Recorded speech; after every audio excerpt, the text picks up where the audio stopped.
మందు బత్తాలు దొరకక లైన్ కట్టినాం. ఇప్పుడు 10 ఏళ్ళ నుంచి లైన్ లేదు. ఇప్పుడు ఈ లైన్ ఎందుకుంది మాకు? ఏమిటికుంది మాకు? రేపు ఓట్లు అనొస్తారు, మేము ఎట్లా వేస్తాం, మేము ఎట్లా బతుకుతాం? మా ఆదాయం దాని మీద. ఇప్పుడు చల్లే టైం ఎత్తిపోయింది మాకు. ఎన్నడూ తలుకుండా ఈనాక తలుకుండా ఇప్పుడు మందు బత్తాలు ఇస్తే చెప్పు. ఇప్పుడు రైతుల ముంచి నువ్వు పెద్దగా అయినావు, రేపు ఓట్లు వేయమని ఎట్లా తావు? నువ్వు ఎట్లా వేస్తారు? నీకు ఎందుకు ముంచుడు? రైతుని రోల అయిన మమ్మల్ని ఎందుకు వాడగొడుతుర్రు?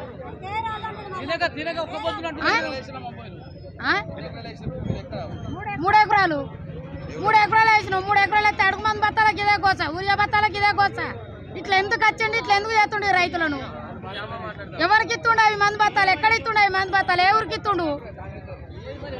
రేపు ఎట్లా కల్పిస్తారు మళ్ళా తనను? ఏమిటికి వచ్చిండు? దేని గురించి వచ్చిండు? ఈ రోలవిని ఎందుకు ఎత్తుండు మమ్మలను? రోలవిని వేస్తాడు ఇట్లా రావద్దు ముందడికి. వినొచ్చిందా? చేసేస్తుండే మంచిగా చేయాలి, రైతులను అది చేసుకున్న తాటు చేయాలి. ఎందుకు ఇట్లా రైతును ముంచుడు? ఇప్పుడు ఊపాసం నీళ్లు నిప్పులు లేక మేము రోల వినవాడి ఇప్పుడు 4 రోజులు ఈ రోల వినవాడి ఎడుతున్నాం. మాకు అయ్యనా మన ఎవరున్నారు చెప్పు? చేసుకుంటే బతుకుతాం, లేకుండా లేదు. మాకు ఎంత ఆధీనం పోతుంది అక్కడ పొలాలు అక్కడ చెప్పు. బర్రు గోదాలు గీడ లైన్ కట్టినా బతకాల మబ్బుల 4 వచ్చి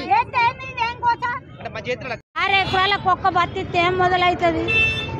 ఎందుకు ఇట్లా చేస్తున్నారు సారు? ఏ ఊరి ఆ ఊరికి పంపితే రంది ఉండపోవు కదా, కట్టే జరుపుతున్నాం. బువ్వ తినలేక, ఇక్కడ అన్నం లేక, నీళ్లు లేక. ఏంది గోస? ఈ గోస పడరాదు. అసలు రైతు బతుకు వేస్ట్. ఈ రాజులు మీరు కానీ మేము బతుకులు వేస్ట్. మరి